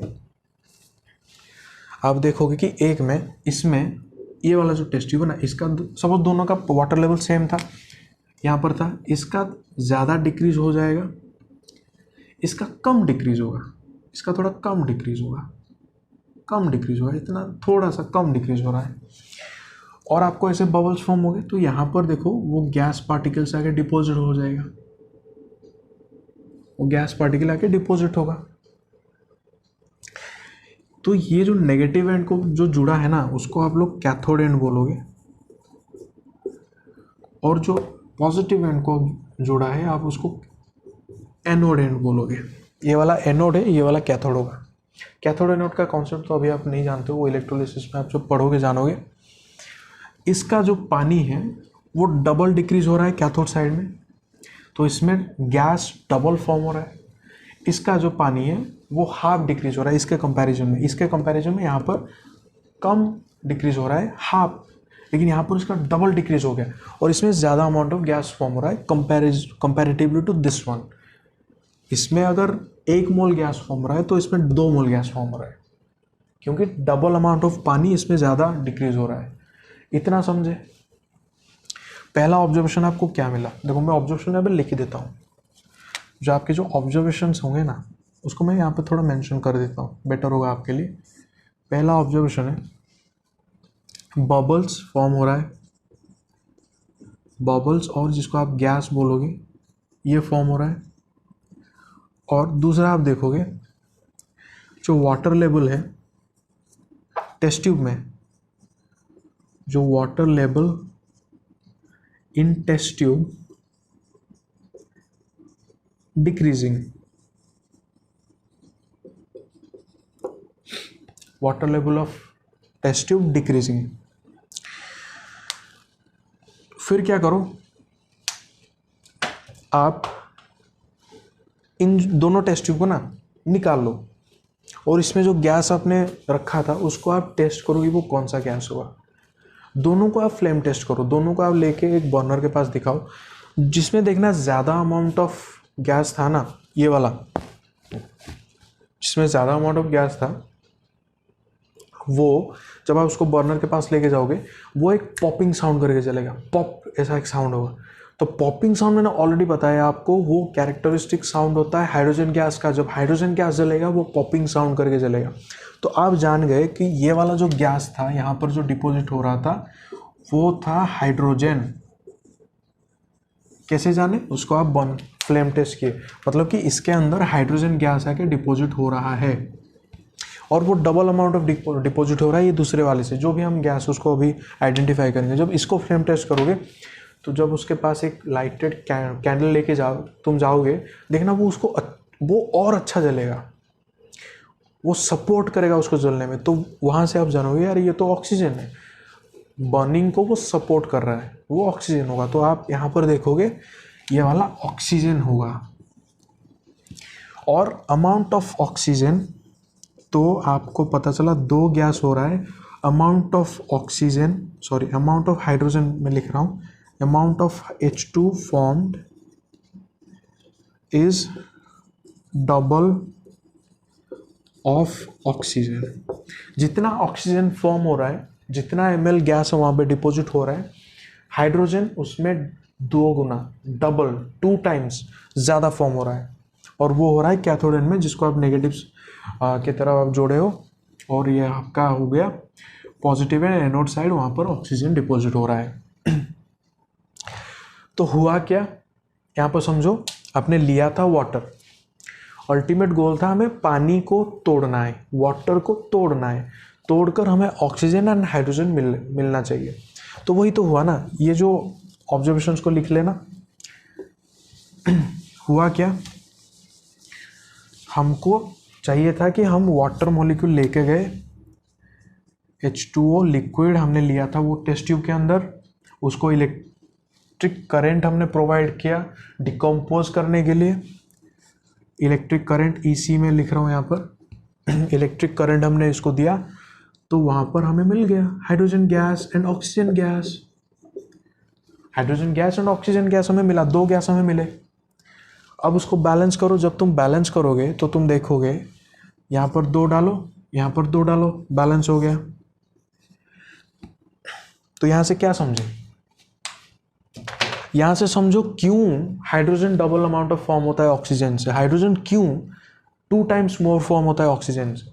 क्योंकि जब 2 वाटर मॉलिक्यूल या 2 moles of water molecule, 2 moles of water molecules जब ब्रेक होगा, जब डिकम्पोज होगा इलेक्ट्रोलाइसिस के थ्रू, तो वो 2 मॉलिक्यूल ऑफ हाइड्रोजन बनाएगा, जबकि 1 मॉलिक्यूल ऑफ ऑक्सीजन बनाएगा।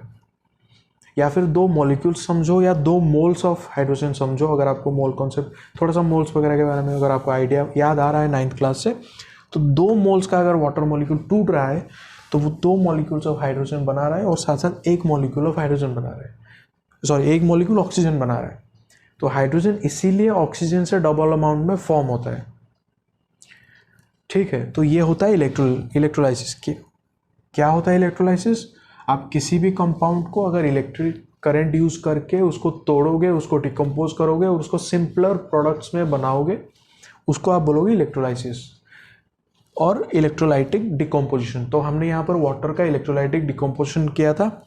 कैसे किया, ऐसे टेस्ट ट्यूब में उसको वाटर को ले लिए, यहाँ पर 2 ये कंडक्टर होते हैं, तो इसमें हमने इलेक्ट्रिसिटी पास कर दिया, बबल्स फॉर्म हुआ, दोनों तरफ बबल्स फॉर्म हुए, वो जाके डिपॉजिट हुए। आप टेस्ट आपने कर लिया उसको फ्लेम में, ये पॉप करके जला, जो ज़्यादा अमाउंट ऑफ फॉर्म हो रहा था वो पॉप करके जला, वो हाइड्रोजन गैस था, आप उसमें से जान लिए।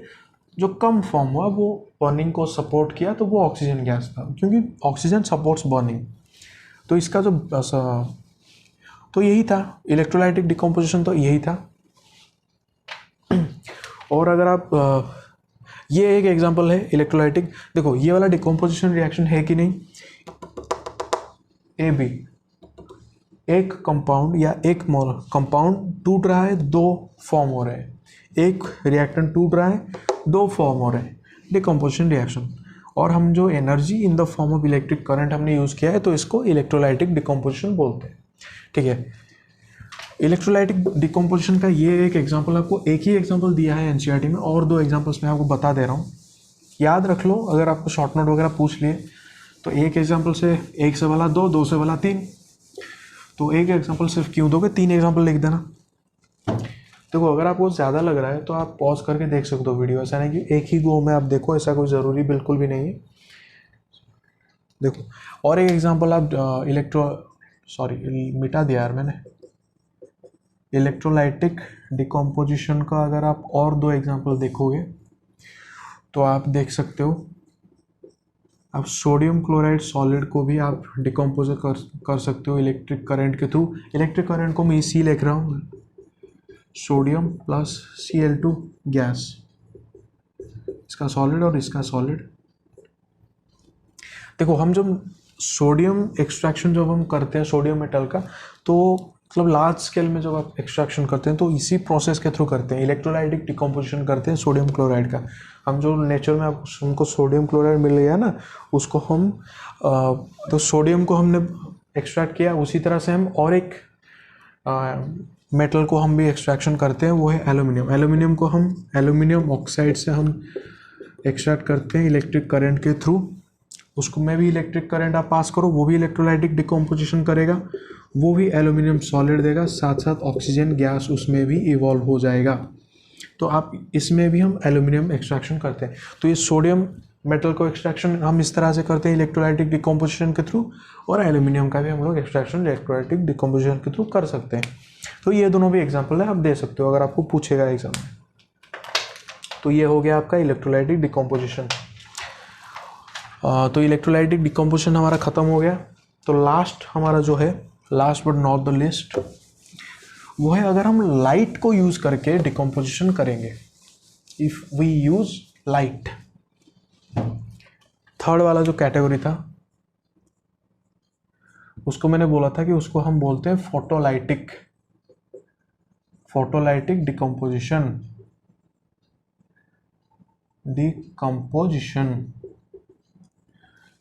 और उसमें हम किसको यूज करते हैं, लाइट को।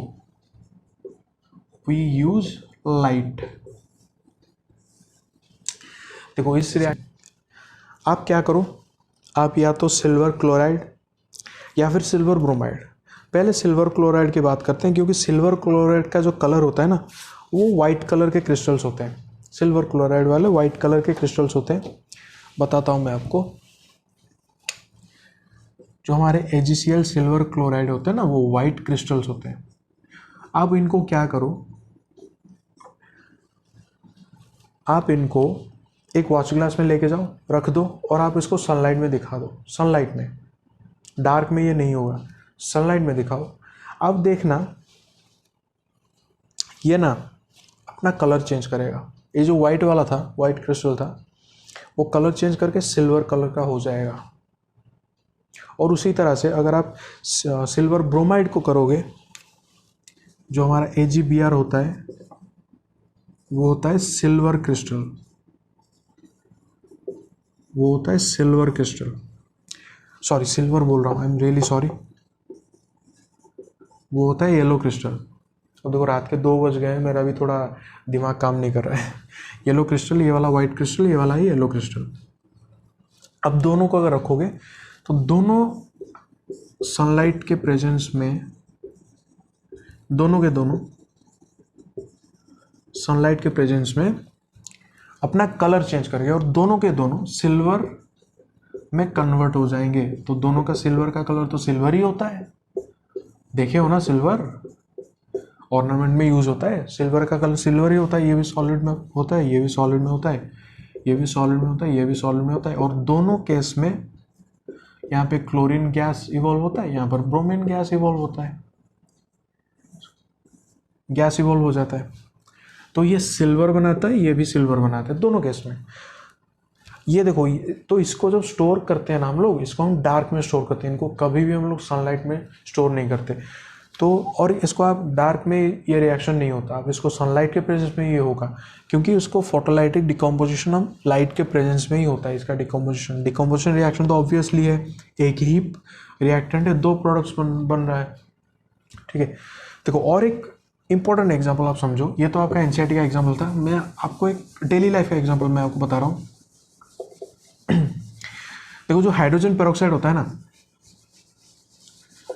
मैंने आपको उसका फॉर्मूला भी बताया था हाइड्रोजन पेरोक्साइड का, H2O2, इसको हम बोलते हैं हाइड्रोजन पेरोक्साइड। देखो जब आप हाइड्रोजन पेरोक्साइड को हम लोग लेते हैं, इसको जब इसको सनलाइट आप दे दोगे, चलो मैं रिएक्शन लिख देता हूँ फिर आपको मैं बताऊंगा। ये H2O और O2 water molecule and oxygen में कन्वर्ट हो जाएगा।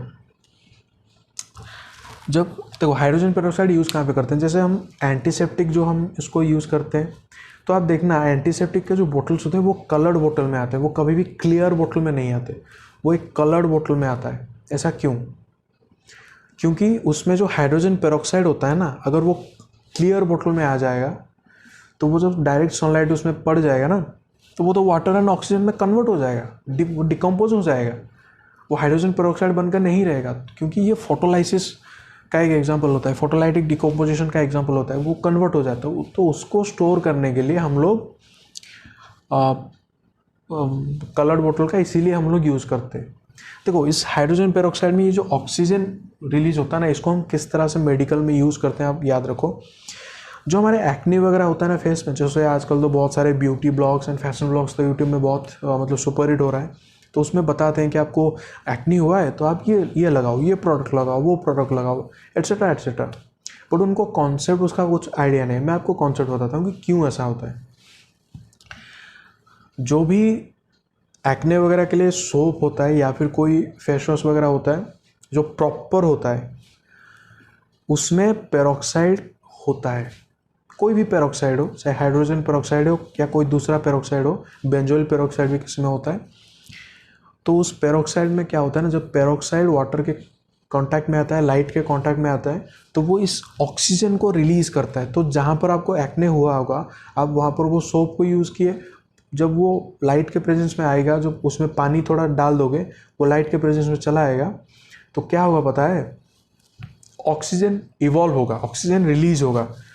तो उस पर्टिकुलर प्लेस में ऑक्सीजन का रिलीज होगा, तो जितने बैक्टीरिया वगैरह होते हैं जिसके वजह से एक्ने होता है, वो बैक्टीरिया मर जाते हैं। तो इसी के वजह से पेरोक्साइड को यूज़ करते हैं। और मैंने आपको लॉजिक बता दिया, ठीक है। जो ब्यूटी ब्लॉग वाले वो लॉजिक नहीं बताते, मैंने आपको बता दिया, ठीक है। इसको भी नोट कर लेना। हाँ, यहाँ पे स्टार मार्क देके वो लिख लेना कि कलर्ड बोतल में स्टोर होता है। क्यों होता है मैंने आपको बता दिया। और एक्ने वगैरह के लिए भी यूज़ करते हैं। ये था हमारा फोटोलाइटिक डिकम्पोजिशन का लास्ट एग्जाम्पल।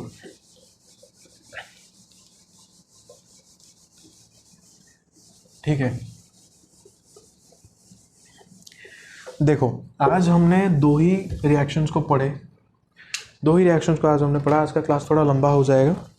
दो ही रिएक्शंस को हमने पढ़ा। पहला तो था कॉम्बिनेशन, दूसरा था डिकम्पोजिशन। डिकम्पोजिशन को भी हमने मतलब उसको भी कैटेगराइज किया, थर्मल डिकम्पोजिशन, फिर हमने उसको इलेक्ट्रोलाइटिक डिकम्पोजिशन भी पढ़ा उसको, फिर उसके बाद हमने जो हमारा अभी तो पढ़े हमने फोटोलाइटिक डिकम्पोजिशन, वो भी देख लिया।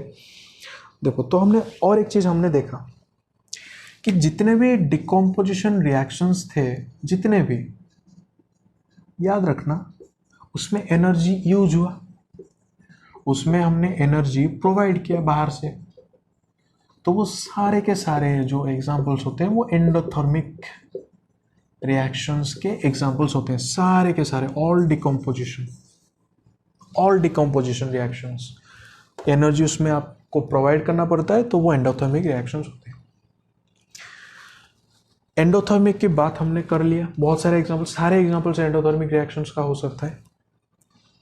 हम इसके लिए लास्ट कॉन्सेप्ट जो आज का होगा वो थोड़ा सा देख लेते हैं, आधा अधूरा नहीं छोड़ेंगे। देखो मैंने आपको पहले लेक्चर में लास्ट को बोला था कि केमिस्ट्री में दो चीज़ आप याद रखना, एक तो होता है bond formation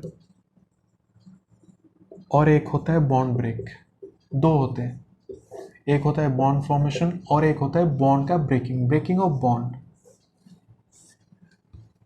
bond breaking decomposition reaction पूरा समझा दिया आपको। एनर्जी यूज होगा तो उसको क्या बोलोगे? एंडोथर्मिक। एग्जाम्पल क्या हुए? All decomposition. किसी ना किसी फॉर्म में हम उसमें एनर्जी को यूज किया ताकि वो बॉन्ड को ब्रेक कर सके। क्यों एनर्जी यूज होता है बॉन्ड ब्रेकिंग के लिए, मैंने आपको समझाया।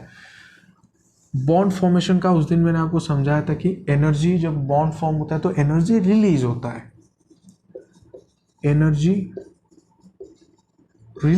है। तो जिसमें एनर्जी रिलीज होता है उसको आप बोलते हो एक्सोथर्मिक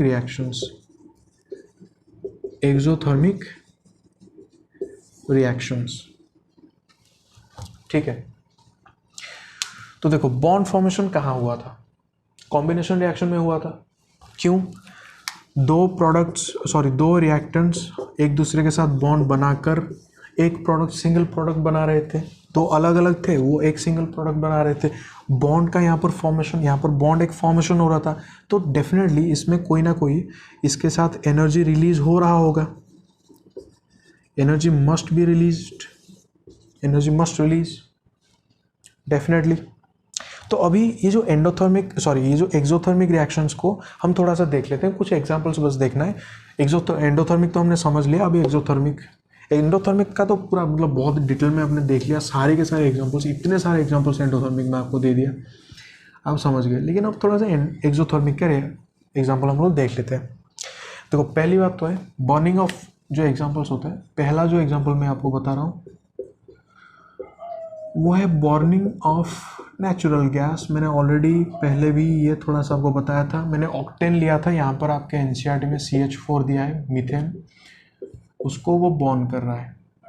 देखो कोई भी चीज़ को आप, ऑर्गेनिक कंपाउंड को आप जलाओगे ना, कोई भी ऑर्गेनिक कंपाउंड, कार्बन का कोई भी ऑर्गेनिक कंपाउंड को आप जला दोगे, अगर ऑक्सीजन के प्रेजेंस में उसको जला दोगे, हमेशा याद रखो वो कार्बन डाइऑक्साइड और वाटर मॉलिक्यूल प्रोवाइड करेगा। हमेशा जलाओगे तो आपको दो ही चीज़ मिलेगी, carbon dioxide and water molecule. और जलाने से आपको पता है डेफिनेटली कुछ एनर्जी रिलीज होगा। आपको गर्म तो लगता है ना, कोई भी चीज़ को आप जलाओगे तो डेफिनेटली आपको गर्म लगता है, एनर्जी रिलीज होता है। तो ये भी एक एक्सोथर्मिक रिएक्शन का एग्जांपल होगा, बर्निंग ऑफ फ्यूल। इसको मीथेन बोलो, मीथेन। मैंने आपको ऑक्टेन का एग्जांपल दिया था, C8H18 का, C8H18 का, ऑक्टेन का मैंने आपको एग्जांपल दिया था, याद करना। उसको भी जलाए आप, उसको भी तुम जलाओगे। Same carbon dioxide and water molecule, कोई भी ऑर्गेनिक कंपाउंड कार्बन का आप जलाओगे, उसको ऑक्सीजन के प्रेजेंस में अगर आप जला रहे हो, बर्निंग फेनोमेनन में आप उसको ऑक्सीजन के प्रेजेंस में जला दोगे तो डेफिनेटली आपको कार्बन डाइऑक्साइड और वाटर मॉलिक्यूल ही मिलेगा, आपको कुछ दूसरा प्रोडक्ट मिलेगा ही नहीं। और साथ में एनर्जी रिलीज होगा, ये एनर्जी रिलीज होगा। तो ये एक एक्सोथर्मिक रिएक्शन का एग्जाम्पल है। और एक बहुत इंपॉर्टेंट एग्जाम्पल है एक्सोथर्मिक रिएक्शन का, बायोलॉजी का भी। वो बायोलॉजी में भी आपको जाएगा। देखो मुझे बायोलॉजी का तो इतना आइडिया नहीं, लेकिन आपके लिए मैंने थोड़ा सा रिसर्च कर लिया है बायोलॉजी में भी।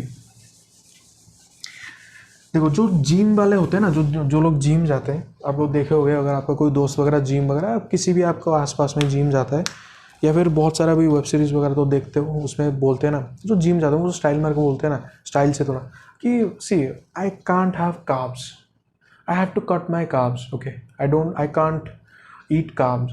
तो ये जो कार्ब्स वो बोलते हैं, वो क्या होता है एक्चुअली में? वो कार्बोहाइड्रेट बोलते हैं उसको। वो अपने मतलब एक जिम वाला टर्म होता है कार्ब्स, वो यूज़ करते हैं थोड़ा सा उसको मतलब फैसिनेशन के लिए। तो वो जो कार्बोहाइड्रेट होता है ना, जब हम लोग खाते हैं, जो कि हमारे पोटैटो वगैरह में होता है, राइस में होता है, इवन जो व्हीट का जो हम लोग यूज़ करते हैं रोटी बनाने में, उसमें भी कार्बोहाइड्रेट होता है। तो हम कार्बोहाइड्रेट को ले लिए, खा लिए, तो वो बॉडी में पहले जो डाइजेशन प्रोसेस में वो टूटेगा, वो सिंपलर फॉर्म में टूटेगा और वो ग्लूकोज में टूटता है, ग्लूकोज बना देता है उसका। ग्लूकोज का मॉलिक्यूलर फॉर्मूला क्या होता है, मैंने ऑलरेडी बताया, आप खुद से बोलो, C6H12O6, ये होता है ग्लूकोज का मॉलिक्यूलर फॉर्मूला। तो जब हम सेलुलर रेस्पिरेशन में, देखो हम जो एनर्जी जो हमें मिलता है काम करने के लिए, वो कैसे, खाने, जब हम तो खा लेते हैं, इसको मैं खा लिया मैंने, हम बोलते हैं ना कि कार्बोहाइड्रेट हमें एनर्जी देता है काम करने के लिए, ऐसा बोलते हैं ना। क्यों, आप यहाँ पर समझोगे कि वो एनर्जी कहाँ से मिलता है हमें, वो समझो। यहाँ पर कार्बोहाइड्रेट हमने लिया, डाइजेशन प्रोसेस में ग्लूकोज तोड़ दिया उसको ग्लूकोज में, फिर ये जो ग्लूकोज होता है ना, ये जो ग्लूकोज होता है अपना C6H12O6, वो क्या करेगा, तो ये सब बॉडी में होते हैं, तो ये सब एक्वस फॉर्म में होते हैं, क्योंकि ब्लड वगैरह में सर्कुलेट होता है, तो ये सब एक्वस फॉर्म। ये बॉडी का जो सेलुलर रेस्पिरेशन की बात कर रहा हूँ, ये जो एक्सटर्नल जो नोज से जो रेस्पिरेशन होता है उसकी बात नहीं कर रहा हूँ। सेलुलर रेस्पिरेशन जो सेलुलर लेवल में होता है, वो बॉडी का जो ऑक्सीजन के प्रेजेंस में वो आता है।